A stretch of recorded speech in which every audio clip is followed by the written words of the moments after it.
Good morning, afternoon, everyone. Thank you so much for joining us. I am Lisa Schwartz, ITSM Academy. I have with me today a very fun panel of our friends. And as you can see, we were just having this super serious conversation about would we rather meet a vampire or a werewolf? Sorry that you missed that and no, it was not recorded.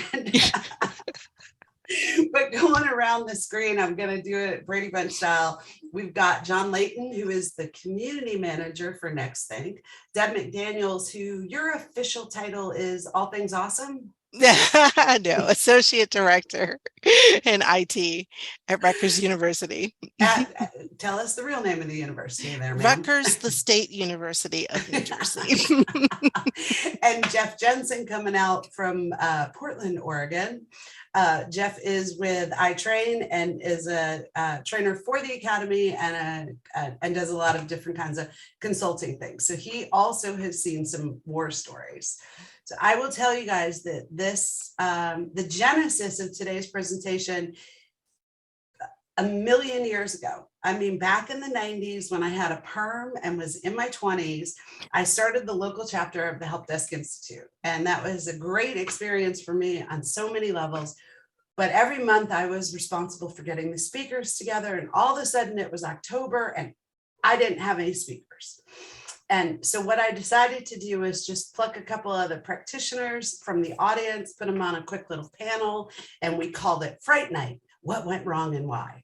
And in that session, honestly, I think if it weren't for that session, I wouldn't have ended up owning ITSM Academy, because what I learned in that session were the real scary stories and real things that were happening to employees, to users, and there were solvable fixes, right? So then as we come into fast forward, 500 years later, and we're coming into the October webinar and I don't have a topic. And I thought, golly, wouldn't that be kind of just super fun to recreate the magic that was that meeting. So I went out to three of my very favorites who I do believe all are going to have a lot of magic to share with us. And important note, all these stories are from previous workplaces. That's our disclaimer. So thank you guys again for joining us. And we are going to start off with our friend Jeff Jensen. And he's all three of the folks today are just going to tell you fun little stories, but most importantly, what they fixed in the story. So, and if you guys want to turn cameras off while Jeff is presenting, feel free. But Jeffrey, I turn the floor over to you. All right. Thank you very much, Lisa. Make one quick correction. I'm actually based out of Boise, Idaho, not Portland, Oregon, although the theme of this story actually took place just outside of Portland, Oregon. And so it's apropos, I suppose, that gets tied into my introduction. My story is called Code Red to Breaking Silos. And it's really a story for those of you that are familiar with ITIL4 and some of the maturity model that we talk about specifically and drive stakeholder value about moving the relationship between IT and its service consumers, in this case, the business, from being an order taker to a trusted advisor. Many of you have been around long enough that you will remember the fun that we had in summer 2001 with all of the virus attacks that occurred at that time. But for those of you that maybe are newer into the industry or younger and don't remember those things, back in that summer, we just made it past year 2000 and getting our arms around moving forward into the new year and a lot of new technology being released, Microsoft in particular, with different versions of Microsoft servers and Exchange and Internet Information System and the website all coming together. But as a part of that, there were a lot of virus attacks and exploits that started to happen. The first one happened in July of 2001, and I'll give you a little bit of background on my history and what I was doing. I was currently working as a regional director for IT service operations for multiple sites for a large semiconductor manufacturing company, and we primarily were working to support, in my group that I was a part of, some of the development fabs and the technology manufacturing group in particular. And IT had a really tough relationship and a little bit of a strained relationship off and on with that business unit. And they really drove the bus. They were the big revenue generation part of the organization for the company. And it was to the point to where we had some things that we were doing where we were supporting and working in a joint data center. We were running the cab for that, but really the TMG group made their own decisions. IT authority was pretty minimized. It was difficult to collaborate, and their philosophy was really copy exact with their factory automation and facilities monitoring and those types of systems. Keep systems running until they broke. A lot of the systems were 10, 15 years old, running old hardware, out of date operating systems. And I'm sure you can see where I'm going with this. The opportunities for exploits and damage was very high when these virus attacks hit. Code Red hits in July. And for those of you that are not familiar with Code Red, it's a computer worm, basically was attacking Microsoft IIS web server at different sites. And it was named Code Red, which is kind of a funny story because the people that discovered it were drinking Mountain Dew Code Red at the time. And that was a fun name for that virus. And the impact of this virus was pretty big. It spread worldwide, impacted pretty much everyone. Everyone believes that both of these viruses, I'm going to talk about Code Red, and then the next one that hit called NIMDA, which is admin spelled backwards, came from China.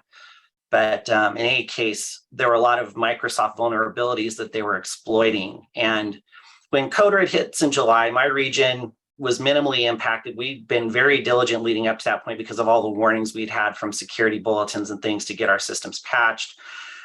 The ones that weren't patched, we resolved within a few hours, but there were other lab systems and non-production systems, some carpet servers that had issues that we jumped out and helped the other regions to resolve. And we learned a lot from that. And it was interesting because a lot of things were going on during that time. If you remember, September 11th happened in 2001. And a week later, we got hit with another major virus called NIMDA.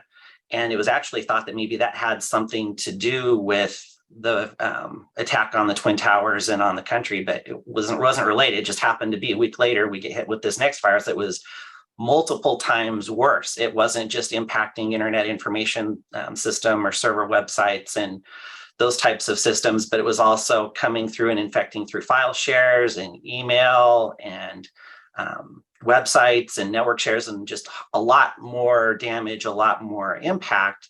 And when this happened, this really impacted the company. The factory automation systems were infected. They had to be segmented and pulled off the network. It caused several $100,000s an hour of impact to the bottom line revenue of the organization.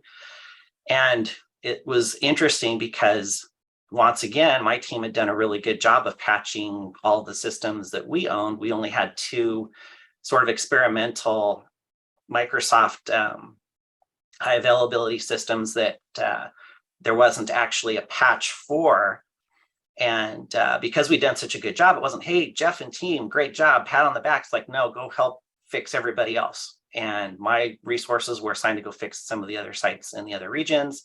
And then myself and my network operations peer were assigned by the CEO and the technology manufacturing group SVP to go work with them to put together a tiger team and go resolve their issues.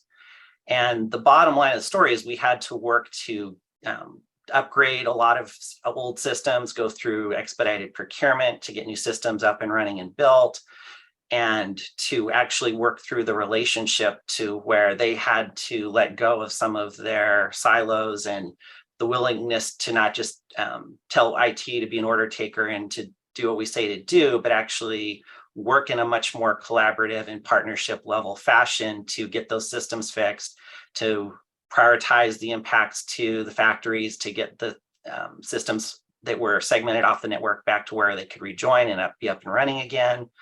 And it was basically working 18, 20-hour days for a long time. It felt like it was probably a little over a week, if I remember my timeline correctly. It's been a long time ago now, but the bottom line was it led to a lot of really good things. IT started to get trust built within the organization. We were able to support a lot of the systems that we previously weren't allowed to.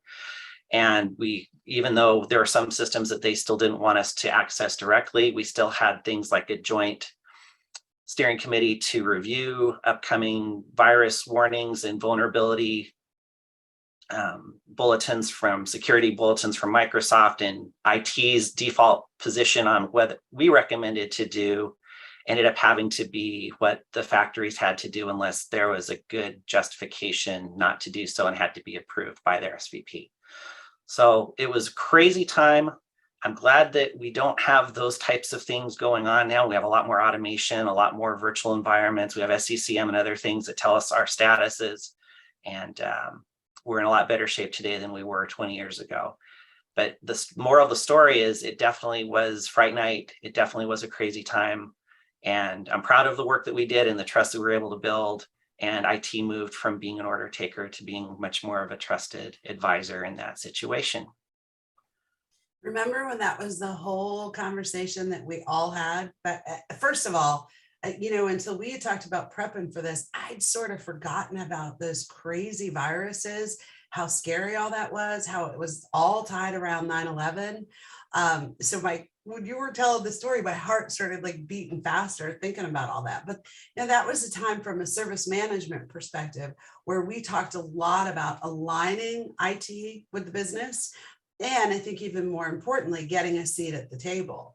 And, it's horrible to think about from those bad experiences, but the good thing that came from it is it certainly was it was a place in time where the impact of those viruses and the importance of IT and IT not just being in a tower, the people that you don't talk to, right? So that part of that whole evolution. Deb, John, you guys got thoughts about? Yeah, sure. I mean, it's an interesting time. Actually, I was having a conversation with kind of an industry friend just, I think it was Monday, and he was reminding me about, I think it was 2017, NotPetya, one of those ransomware that kind of went around the world. And he knew of an organization. It was someone in the sort of large organization, the transportation sector. And they ended up, I think NotPetya, they talked about it destroyed about $10 billion worth of value. That was the cost to recover that around the world. This particular organization put hard costs of about 250 to 300 million. And that's kind of public domain information, but what he said to me, and this bit I don't know exactly how, but what he said is they actually identified in that organization that it came down to one device that wasn't patched correctly, one kind of mistake by an employee. I don't know how true that piece is, but I think it just reinforces that, as Jeff said, even with all these great new tools and SCCM and Intune and this plethora of security agents and things running on devices, it's still really kind of challenging to keep these things at bay. I think, one of the things I'd add to sort of Jeff's super, the lessons learned is just that check and balance. It's not that your SCC admins don't know what they're doing. They're super competent. They're doing some great things. But what we see some of our customers do is just actually, what's that check and balance? How do we check that SCCM agent is still online? We've got a super customer, good friend of mine, Henry, that fully automates, a 3-part thing where like multiple times throughout the day, every device they're checking is the SCCM agent online. If it's not online, it moves to stage 2. It kind of says, can we wake it up?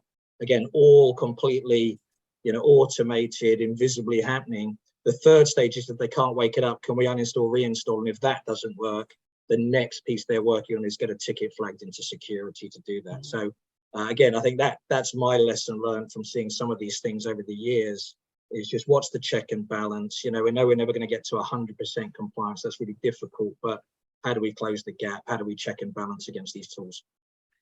And John, we used to have a saying back when things were more manual, like who's watching the watchers? Same type of an idea, right? How do we make sure that the things that we think we have in place for controls and for monitoring and for checking in on things are actually working the way they're supposed to? Yeah, and it's not even complacency, is it, Jeff? It's just that when you're kind of knee deep in it, sometimes you need to step back, and that's where most folks have got, especially in today, most folks have other tools where they can do that check and balance. And we're not challenging that those folks don't know what they're doing. We're just saying, look, let's support this really essential piece of the puzzle, and use sort of new data to help us. Yeah. So, it's interesting then, in the world of service management, obviously we talk about people, process, and technology. And it just so happened to work out that our stories today, so Jeff, technology, checked. And we're going to roll now to Deb, and she is going to tell us a story about process. Yep, right. Keeping in theme with today's webinar, yes, we're going to talk about change and those checks and balances that we're talking about, the things that we do to put into place to make sure that unauthorized changes don't happen and we don't have mix-ups on our within our technology environments. So as I said, keeping with today's theme, my presentation is going to be a little bit different than what Jeff presented. So grab your coffee or your favorite beverage and settle in for a little bit of a story time. So in the spirit of Fright Night, this is a horror story of how improvements to a little process known as change management, also known as change enablement in IDLE 4, can go horribly wrong. Once upon a time, I worked in an organization that had a very lukewarm, loosely defined change management process. At its best, it was nothing more than a policy that required our service desk manager to dutifully send out a weekly change management notification email to our entire organization. Sure, there was a paper-based form for a change requester to fill out, and certainly we had change advisory board meetings. But as any of us who have worked in IT knows, if there is no value perceived in such a process, no one shows up to these meetings, and our rock stars certainly don't have time to fill out paperwork. Inevitably, such a loosely defined change management process led to the implementation of seemingly minor changes to complex systems that led to several major outages and lots of embarrassment for our IT department. How did we try to fix it? Well, like everything, we made some sweeping changes and updates to our IT change management policy. Faster than a speeding bullet, we went from mild to wild with a change policy and change management process that was more overcorrection than making things better. To make sure no changes were made without proper assessment of risks, the new policy required that any change, no matter how large or small, required senior level management approval. Fast forward for a moment and imagine how painful this became for everyday, routine, well-defined standard changes. Suddenly, IT staff were required to submit a change request and wait for senior level management approval to do things like install routine patches and maintenance updates, update a filter on a database table view for a financial report. And my personal favorite, I laugh about it every time I think about it, a change request had to be submitted to correct a misspelled word on a website. So what was normal routine work now required wait times for approval that often came long after the need to get the work done. It didn't take us long to discover that the overcorrected policy simply didn't work. Efforts quickly got underway to fix the new change process as follows. Our functional leaders and teams were asked to identify common routine changes for initial review and approval to become standard changes. This eliminated the need for additional senior level management review of routine changes, and it allowed the flow of work to return to normal for day-to-day operational tasks. Each functional area defined members for a change advisory board that we refer to as a local CAB to review low-risk, medium-impact changes to speed up delays and eliminate unnecessary wait times. We still kept an eye on those high-risk, high-impact changes, and these were submitted by local CABs to our senior level leaders for review and authorization to implement. Because we were only reviewing those types of changes. It cut the number of change requests reviewed by our senior level management team by over 75%. But surprisingly, with all of the overcorrection that we did, the most important thing that we needed to do wasn't addressed, right? And that was our change notification. End users and recipients of the weekly change notifications were often confused by the technical jargon and didn't understand what or how the change impacted their workday. It took some time, lots of feedback, and engagement between IT and the user community to finally design communications that made the change notifications targeted, meaningful, and helpful. So there were a few lessons learned from this horror story. And they're simple, yet very powerful. The first thing we learned is that you can't change culture with strict rules and policies. Get people involved. Include them in the decision-making process. You'll be amazed at the buy-in and commitment to truly making things better. And speaking of making things better, start simply. Don't try to do it all at once. Avoid as much as possible big sweeping reforms when changing the way that people work. Focus on value by eliminating unnecessary work, bottlenecks, and delays. Only add controls when needed. Don't overcorrect or try to add controls up front to cover all exceptions. Shift left as much as possible. Let the people closest to the work guide you in the decision-making process. Progress iteratively with feedback, tweaking the process accordingly. And finally, when getting feedback, involve both your internal and external stakeholders, as this is how value is co-created, leading to changes in process that are a win-win for all involved. We didn't have the 7 guiding principles from IDLE 4 back in the day to guide us with this process improvement, but the basic tenets of good, sound business practices guided us towards a better understanding of how to truly make things better. Had we applied these findings from our lessons learned to our initial process improvement, rather than trying to write and implement a one-size-fits-all change management process, we could have avoided this nightmare of a horror story of change gone wild. So thank you, and I really hope you enjoyed this Fright Night horror story.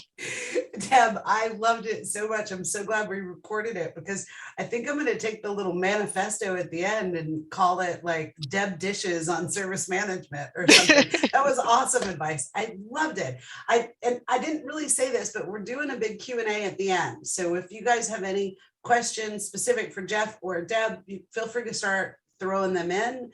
And what year approximately was kind of where the cab was, and what the best practice was around the cab? I think I have an idea, but what year? We're talking around 2007, 2008, around that time. So proud of me. Yep. Yep. Great advice. And so from those lessons learned, when you came to Rutgers, what of that did you pull in, if anything, when in terms of the cab there, or was it already in the good place that it is? We're just getting started with our cabs. Now, we had a lot of local cabs, but we're just getting started with what is like an enterprise level type of cab. And so certainly a lot of those things about making sure that we shift the work left, making sure that we have those local cabs to manage and track their changes, because they're closer to the work. They understand the risk a whole lot better than we do. And then just making sure that whatever is elevated to that senior level management team for review is really those high risk, high impact changes to the organization that require that level of oversight, right? So that's really what I'm taking from these lessons from a long time ago and bringing forward to what we're implementing at Rutgers University. That's awesome. Guys, any thoughts on that? Yeah, I'll go ahead and start. I love the story, Deb. It's very well done, very well told. There's lots of great takeaways in there, and I agree with Lisa. And it's very much philosophically aligned with what I try and do and what I've seen as well. And I think this is how ITSM as a practice and as a discipline can get a bad name. Is you go so far into this overcorrection mode where we have to write a process or a procedure for every exception. We end up with 35-page process documents that nobody uses and nobody reads. And then our DevOps teams or our other agile teams that have to go through CAB hate us because of all of the bureaucracy and all the rigor. And are we actually doing things that add value? I think one of the things that you really highlighted that I love too is how much can you focus, sort of 80-20 rule and Pareto principle, focus on that top 20% that's the most critical, high risk change, spend your time in CAB on those things. And then the other stuff, can you approve offline or can you make them standard changes, and pushing on that? I've seen some organizations that have really taken strong stances to get the people closer to the work to approve those low risk changes and to have more opportunities for that. So I think the whole story is fantastic, and it's Fright Night gone overboard, right? Change gone wild. I think that's absolutely right. And I've seen organizations that have had to figure out how to pull back from that. So it's an awesome story. Yeah, I think for me, Deb, I loved that piece, about the culture of change and the renaming of it from management to where they do. A long time ago, I worked for a food manufacturer in the UK, and we had a change manager there that prided himself. It was a badge of honor that he said no to every change. And it's like, well, you realize that means we don't get anything done. But it was like, no, well, my job is to stop. And it's not, it's to safely enable change. And it's so important. And that feedback loop you built in as well, and that comms to the employee, so vital as we go through this. And I love your point, Jeff, actually, about this is, we've seen this tension between these DevOps teams who are trying to go fast, and and they see service management sometimes as slowing them down. And I had a super conversation with Matt Barron not so long ago, where we talked about we actually those teams need the right level of service management to enable them to safely go fast. If we don't have environments that we understand and that have some level of resilience and availability, then how on earth can you deploy rapidly into those unmanaged environments? You can't. So really important that we strengthen this partnership between those teams. I thought it was a great story. I loved it. The VisOps, the Visible Ops Handbook, came out in, I'm gonna say, early 2004, and written by Gene, Kim, and George and Kevin, so the same guys who Phoenix Project, moving forward. But at that point, I was involved in ITSMF local chapter. So point of my story is get involved in your local chapters, even if now it's virtual, because what can it do for your career, your friendships, your understanding, your ability to give back to your own community? Pulpit for another day. Anyway, freaked out when I read that book, because at that point we were on ITIL version 2 and it wasn't prescriptive, right? The VisOps handbook was 4 stages of prescriptive things to do, all 4 of which we actually built got with Gene and Kim, got with Gene and George, and we actually had a class, Visible Ops, the class that we would offer to organizations that really weren't mature enough to go to full on ITIL, because they had to triage and do all the things that were in that handbook. That book is still for sale for $11.99. It's about the best $12 you could spend. The point of the story is 2 key learnings from that book for me was the quote, and I'm probably paraphrasing, but change management is like brakes on a really good car. It's what allows you to go fast. And that, to me, I was like, oh, that makes so much sense, because at that point in our history of service management as an industry, I think a lot of us were starting to overcorrect. We didn't understand about CAB.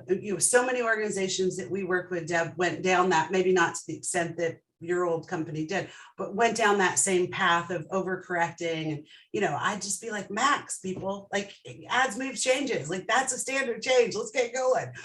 But the other one is from a support perspective, that single point of contact for a service desk agent was a very new concept in the ears of a lot of people in IDLE version 2, right? It wasn't necessarily a new concept in IDLE, but a single point of contact, and what are we gonna do now? Because, and the quote from there is, so I just go to John every time. John's level 3 support, and I know John, and John's going to help me, but then John goes on vacation, or John gets affected by a hurricane, real story. Then what happens to John? He goes from hero to zero. And so for me, those are the two learnings from that book, and that, y'all, that's almost 20 years ago. Anyway, speaking of John, so I said to John when we were talking, prepping for this, that, so 15 years ago, he's running a service desk. Did he see himself today as the community manager for a product that's very focused, singularly focused almost, maybe not, but on employee experience? And what a great trajectory. If we go back to Jeff's story of Code Red and, in the late 90s, and then Deb's story in the mid 2000s, which frankly, we didn't do that on purpose, but things work out here in Lisa Land, to John's story when the music dies. Ooh, John, the music's so dead it went past you. There you go, sir. There we go. So, yeah. spin us a tale.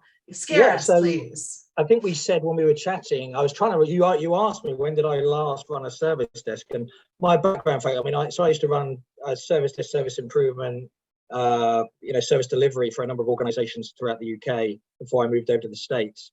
Candidly, I love service desk. They're brilliant. When they're done well, it's just such an important part of the puzzle, such an important part of the experience. That's the shop, the shop front of IT. I feel I've cheated here a little bit as well, though, Lisa. It's been an interesting journey for me. It was coming to the States when I started kind of coming out of ops and working for software companies, SaaS companies. But I have this strong belief, actually, that most SaaS companies actually do what we all do, right? We're delivery people, and SaaS companies, just like enterprise IT folks, they're delivering technology to a group of people to deliver value. So there is a piece of the puzzle that when I find myself sort of building community, driving customer experience, customer engagement, advocacy, some of these programs, I ask myself sometimes, I wonder what that would look like within an organization for their employees. If I see value and we see value in getting folks together to crowdsource solutions, to learn from one another, to share knowledge with one another, how would that look like in the enterprise? Maybe an evolution of the service desk, but we could talk about that forever and get into KCS and all of those things. But I'll tell you the story. So I feel like I'm cheating a little bit, but this is on the people side.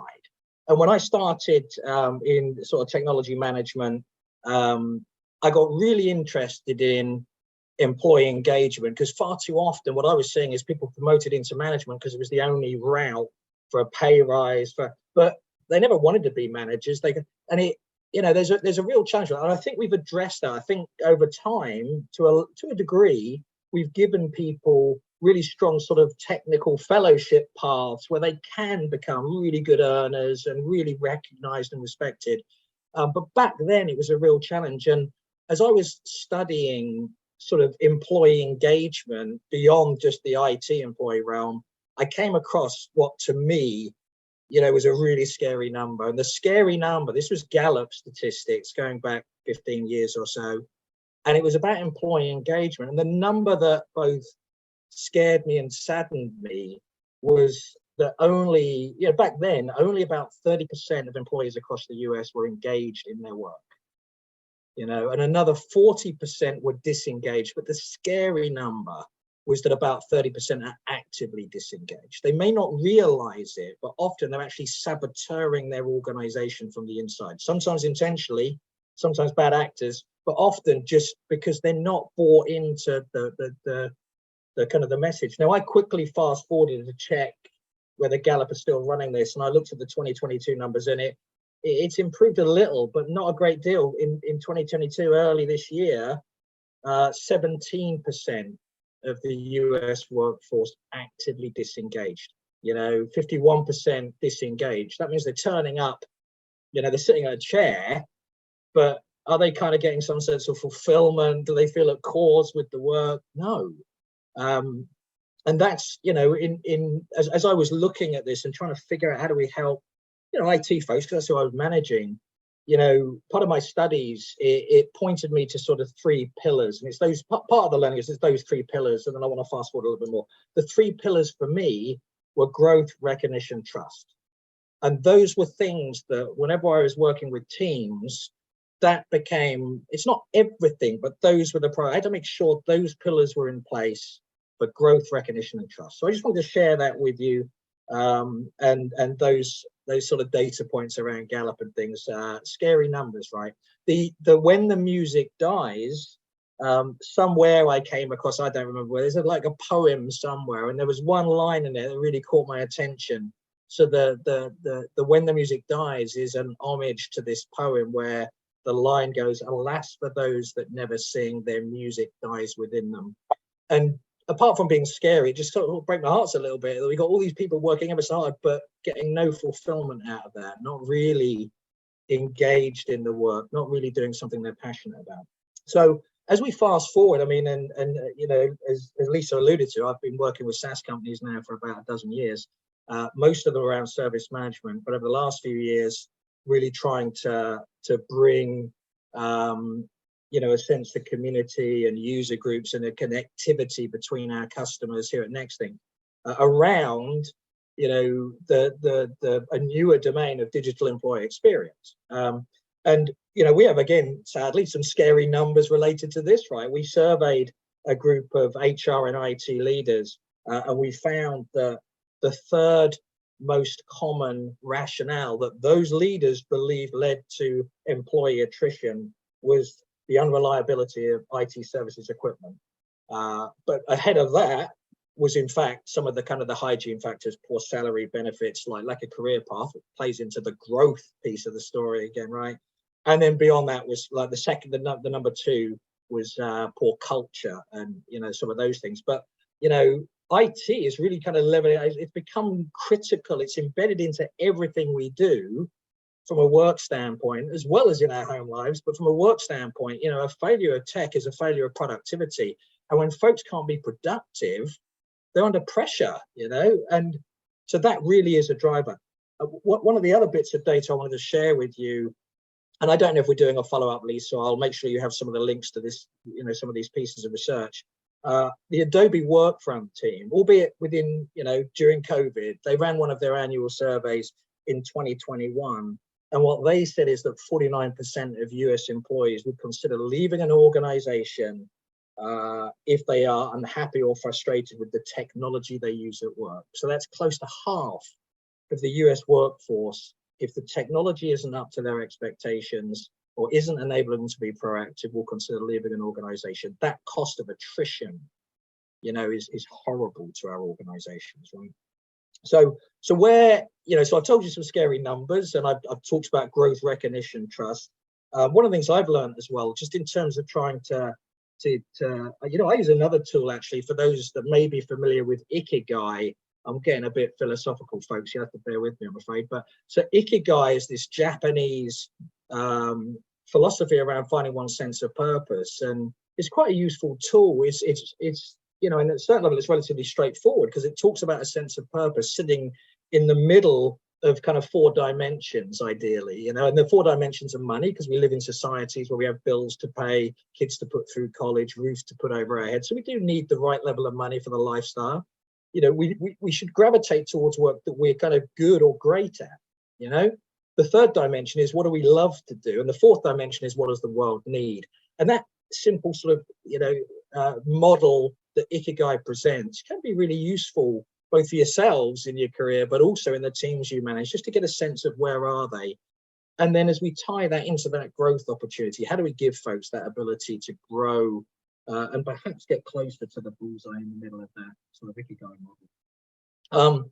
You know, when it comes to a lot of the stuff we're focused on here at Nexthink, which is again around digital employee experience, really what we're trying to do is put the, you know, the employee back at the heart of the digital strategy. If we only listen to when the technology says it's broken, what we're missing is the impact that's having on some of those high level metrics. You know, I know a couple of people in the chat are talking about this sort of quiet quitting, you know, concept. But again, most employees I know, and for myself, I know the sort of great joy of a highly productive day. And candidly, when I have a great day in the office, I'm a better driver on the road. I'm a nicer shopper pushing my cart around Publix. You know, I'm a better husband and father actually when I've had a really productive day. So this stuff's important. And I think part of the answer we really think is important. You know, next thing focuses on see, diagnose, fix. We're trying to help people use new data to solve problems they couldn't solve before. But a piece of that puzzle is also something I think Lisa and the team are very passionate about as well, is around XLAs. How do we reshape the way we measure? And we're not saying throw SLAs out the window. We're just saying, because SLAs still have a place, we still care about confidentiality, availability. But we really want to start thinking about how do we bring that employee sentiment and use that as part of a kind of broader set of metrics to really manage the employee experience for best. John, I'm jumping in just to define. John is saying XLA with an X, which is experience level agreement. For those of you that might not yet be familiar with that term, as I like to say, get out a pen and a piece of paper, write down today's date and my name, because you're going to be hearing XLA for the rest of your career. And I want credit, even though in today's case, it should go to John. Well, no, I mean, you and I have been on this journey together, Lisa, right? And I think, for those that like to hear from analysts, certainly Gartner are talking about, XLAs really will become absolutely mainstream. Most organizations, they talk about the fact that 50% of enterprise organizations will have some sort of experience management solution, digital experience management solution, or 50% of them by 2025. And I think a large part of that is the push and pull of again, how we can, with the new sets of data that we're able to capture, we can fix problems we could never solve before. But then with the way we engage with the employee, the way we capture their sentiment as well, and use that along with the technical data to better prioritize, to deliver a better experience. And all of those things together, not only will it drive efficiency, save us money, which is important, but it's also going to lead to that sort of stalling out that kind of attrition of employees who just can't get the job done and they're under too much pressure. So, definitely XLAs, get connected with Lisa. There's a bunch of ways I think you can learn about that through ITSM Academy, but something we're really passionate about. And if you look at, our stories today, again, Jeff starting off in the, his story really starts, I think, in the late 90s into early 2000s. To go from there where we were in the basement in the tower, IT, to, the place where we are now on the forefront of the digital employee experience for those organizations that have shifted there. So, that's really quite a bit of left shifting. And the other, John, I loved the stats that you shared, but the other one that you didn't, that I love, is that Nextink did a Vanson Bourne survey in 2021, and their conclusion was, and I'm sorry, I don't remember all the numbers, but it was large organizations, sizable. So I remember thinking when I read it, oh, this is very valid, right? 52% of incidents are just never, the service desk is never informed or contacted. So, take all of the stats that today about your service desk and think 52% of our employees are likely to not even be contacting the service desk, and then add on the stat that John shared about disengaged employees. To me, now there are going to be exceptions to that, because you can reboot your computer, it's not working, all the things, all the reasons that people don't contact the service desk. Had you asked me personally prior to reading that survey, I'd have said 28 to 32%, which is still a sadly very precise, high number. Lisa. 28 to 32, nice number. Listen, 82% of all statistics are made up on the spot. So agreed. But you're right, Lisa, and it's we did some research. This is going back a few years, 3-4 years, and I think in that piece of research we identified that every employee loses 22 minutes a day due to issues with productivity. and then you kind of combine that with, these are what we call the silent sufferers, you know, the and it you know, it's a paradox as well. Anyone running service desks understands as well that actually when you take let's call it a poor performing service desk, and you make that into a high performing team, you don't actually reduce incidents, you get more, because you've built trust in the fact that you're going to actually do something. And it's that trust, that's partly why I think employees don't talk to the service desk, right? Because it's like, well, they're not going to be able to do anything, I may as well restart my machine, or they're just going to ask me to restart anyway, so I'll just do that and I'll get on. But you know, as we all know, it completely takes you out of that state of flow when you're in that maximum productivity mode, right? And that totally gets disrupted by, you know, so even that 22 minutes of disruption that we cited a few years ago, that doesn't include the time to then get back into the right kind of productivity mode afterwards. And it's a real problem. So I think Jeff, Deb, if you guys want to come back on camera, I'm never sure about that. I think it's less distracting for people if only the speaker's on, but anyway. So let's just dish about that for a second. And, you know, it just so happens Donna Knapp is here with us today too. And those of you that don't know, Donna wrote the very first college textbook about the help desk back when it was still the help desk. She has 2 service desk related college textbooks, and it is of course the author of the ITSM process design guide.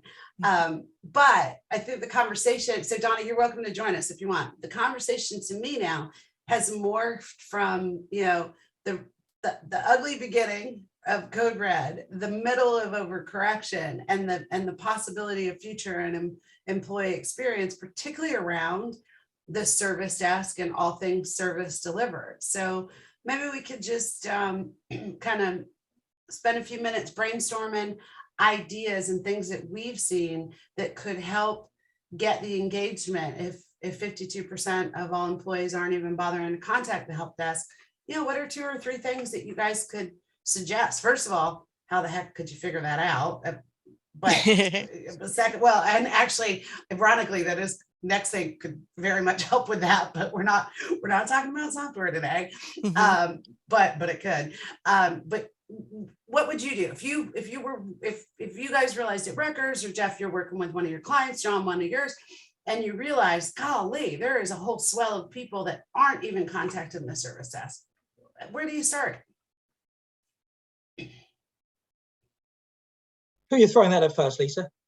I'm looking at Jeff. He just doesn't know it. Yeah, I was gonna let Deb go first since I talked first last time. That's okay. Yeah. I mean, for me, it's a conversation. It's really, you know,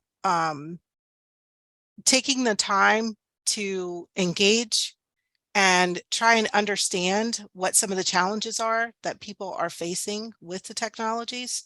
And so for me, it always is going to be, you know, let's start by having a conversation. Let's start by asking those open-ended questions, right?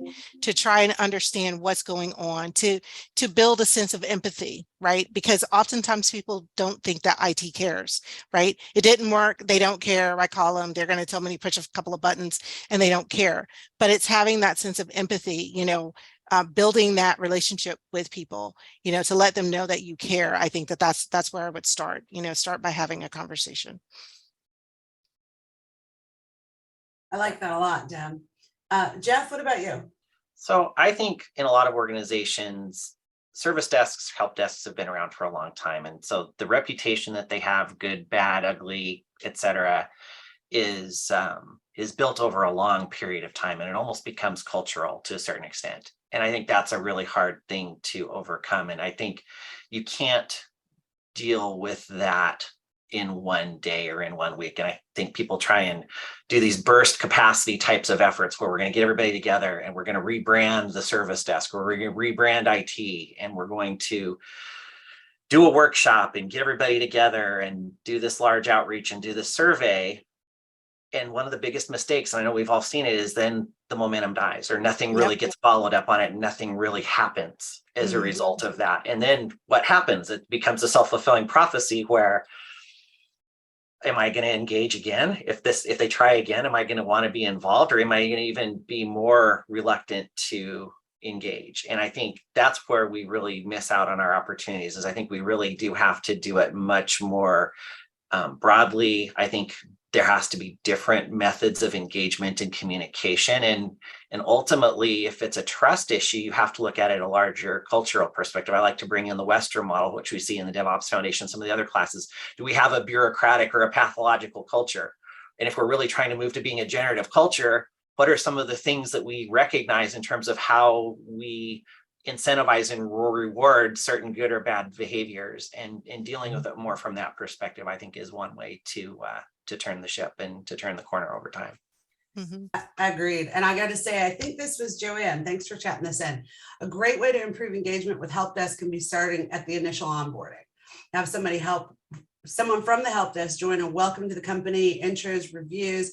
It does. It is such a great thing. And, I have been known from time to time to get a little bit flabbergasted that organizations always want to talk about onboarding, because a small, tiny, evil part of me thinks, how have we not fixed this? I've been having conversations with people on onboarding for 30 years, right? Mm-hmm. But it is so important, because you know what? Cultures shift. And we see in an organization that had a really good onboarding program, even 2.5 years ago, pre-pandemic, right? So many things have shifted that having that onboarding session as part of the value stream, or that not just the session, but the onboarding program as part of the value stream with a full life cycle, right? So that we've got a feedback cycle to go back into it. We're seeing organizations have some success with that. So really looking at the life cycle of it, right? And then John, what are your thoughts? Yeah, I mean, again, I think just as Deb kind of called out in her session, and Jeff mentioned culture again, sometimes, listen, employees are smart, right? They understand when they're being fed a line, and that it has to be sustainable if we're going to go into these, and I think we do suffer. I'm British. We invented ITIL, by the way, so I'm a big fan of ITIL. But I also you invented ITIL. I also recognize that ITIL, one of the great strengths of ITIL, especially in the early days, it got us talking a common language. We are now somewhat trapped by that common language, and especially the metrics associated. Mm-hmm. So there's an element there of, if we don't change what we measure, we're still going to be a little bit trapped to have to, I say to service desk, it may or may not be true anymore, I don't know, but I kind of say, I can give you 9 words to add to your service desk call script, and I virtually guarantee you'll deliver a better service, but your metrics on the front line might not allow you to do that, right? And those 9 words are, is there anything else I can help you with? That very nature of that, trying to find out, while I've got you, can I help you further? A lot of service desks are looking at the clock, and their job is to kind of resolve or pass, because they've got other contact waiting, So if we don't break the cycle of those metrics that we've been, drilled into us over 40 years, I think that creates a problem. So it's that kind of top-down culture of really wanting to understand. And sometimes that does come when we see this relationship between IT leadership and people leadership. I love, Joanna, the employee onboarding. That's we had a customer of ours that the HR team did a study for over a year, I think in 2020, and they came up with 9 moments that mattered in the employee journey, which of course the kind of the interview process, the hiring process, actually offboarding matters, but they were surprised, and at that point then reached out to their digital workplace team because of the level of technology that underpinned every one of those moments. So, really important. And we've got some folks now, I'm going on a bit now, Lisa, tell me to shut up. We've got some folks now, actually, that Lisa and I know, that are, again, around that XLA topic. Let's think about, what is the experience we want to offer those? Because to the point I think we're all making, and especially Joanna, if we can set the tone that IT want to hear from you, that we're here to help, we have empathy, we want to understand how you're consuming technology services. And by the way, with the new workforce coming in, they have a different set of expectations. We've got to deliver in a different way. So I think that's a really powerful place to start. to, but it has to happen in a culture that truly wants to hear from folks. And again, even down to the change and major incident, we've got to make the heroes the folks that are avoiding challenges, that are making things better, not the kind of people that are running into the DEFCON 1 and putting the fire out when in fact sometimes they cause the fire in the first place. The whole squeaky wheel. And looking at this panel of us, listen, we all remember, like, our dads, not our moms, but our dads could have gotten a gold watch for working 25 years at their company. We came into the workplace where that was less and less common. My longest, okay, I probably break the mold with this because the Academy is about to celebrate our 19th year. And I was with one organization for 8 years before that. But, I remember when we were coming into the workplace and it was average the year I entered post-college, 3-year tenure. And I remember my dad being flabbergasted. You can't be, you've only been there a year and a half. What do you mean you're moving company?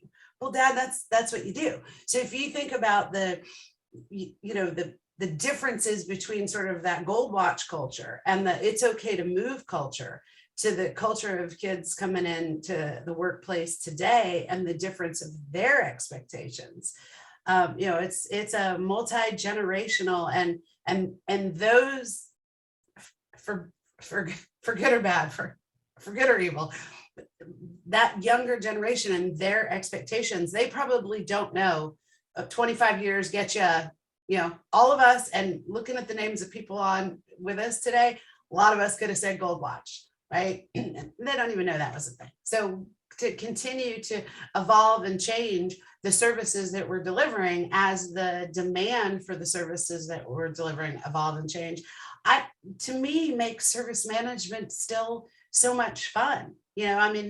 Seriously, I feel so lucky that in 1995 or whatever year it was, I didn't have a topic for my HDI meeting. And I said, let's do Fright night. Because what I learned at that meeting was their services need to be delivered. They're not being delivered by a lot of organizations well. And what can I do, to help? So that's how we all sit here today. Pensions. Thank you, Larry. I think the chat-ins are getting good.